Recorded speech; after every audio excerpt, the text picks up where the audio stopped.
Things are ramping up at Packers training camp as pads go on, practices get more tenser, and the camp battles get more exciting.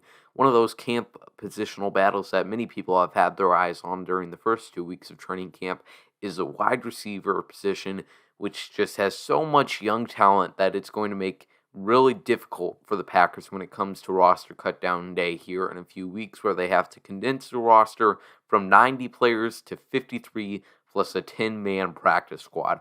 Today I'm going to go over just a few of my thoughts on how it's all going to go down on roster cut down day for the wide receiver position, how this will all play out. I'm Joey. This is Joe Underage Packers. You can follow me on Twitter at JoeyGPG. It was already kind of a crowded room with the wide receivers when camp started just a few weeks back.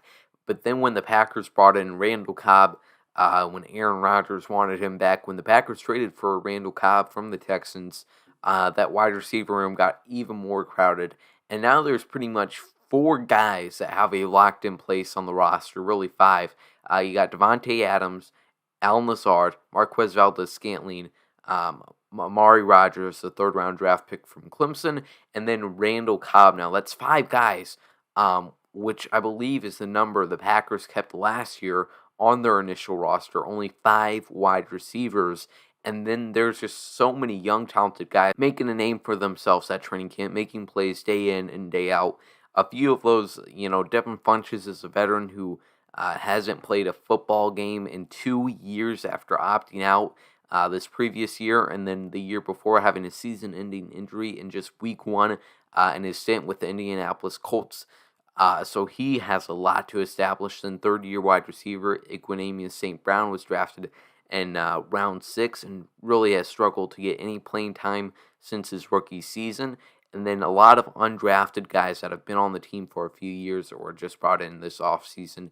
One of those big guys is Juwann Winfree, who has been making quite a few plays. If you watch Twitter, if you keep up with Packers training camp, you have heard his name quite a bit over these past few practices. And then a handful of unknown, unproven guys round out the wide receiver room with Reggie Begelton, who was signed last year from the CFL, Malik Taylor, Chris Blair, and then DeAndre Tompkins being the most recent addition.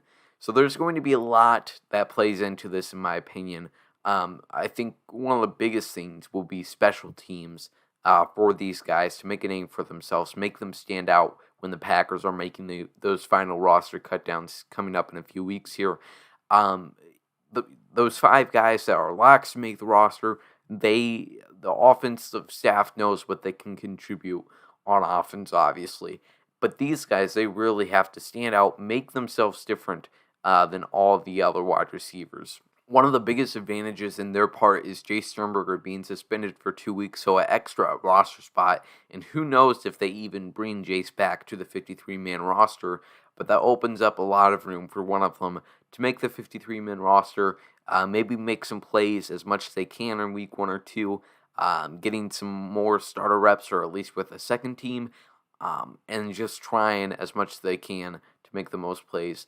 In my personal opinion, past those five, I do think there's a chance they keep 6 if they're impressed enough with one of them. But I don't think Green Bay is going to be looking at this like they absolutely need a 6th wide receiver on the roster. However, if it's Juwann Winfree, if it's Devin Funchess, EQ St. Brown, who has been having a great camp as well, if they feel they contribute enough where they want them on the roster, then I can definitely see them keeping 6. I would be pretty surprised to see them keep 7, but maybe they keep Malik Taylor for his special team ability and then a playmaker like Juwann Winfree, EQ, or Devin Funchess. A lot of these guys will be eligible for the practice squad, and I assume most of them will be brought back to the team, especially those playmakers that I just mentioned. And looking at this group of wide receivers, a few that I think offer something different, offer something special. Malik Taylor, like I just mentioned, has proven himself on special teams, but really right now we can't tell.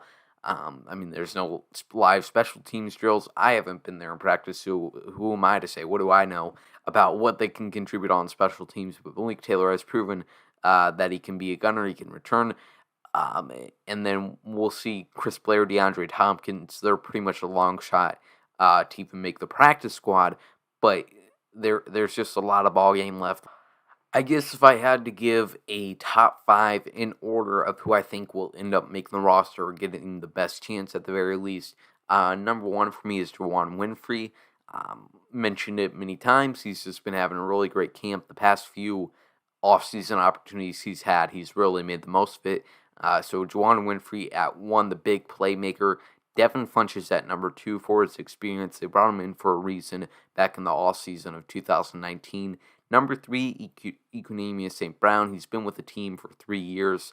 Wouldn't be surprised to see them stick on to a guy in his contract year, see if he has any more potential before he's let go of this upcoming season. Four would probably be Malik Taylor, his special teams ability, and then might keep him. Even if Juwan Winfrey might be a better player overall, they might keep him just because of that special teams ability.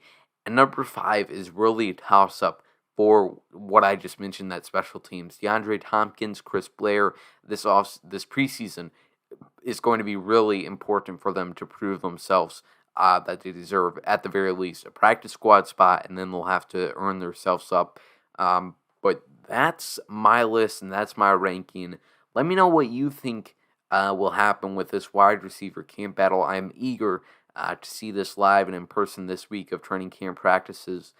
Make sure you hit that like button, subscribe to this YouTube channel, follow Underage Packers on all the social medias, and we'll see you later. As always, go Pack Go!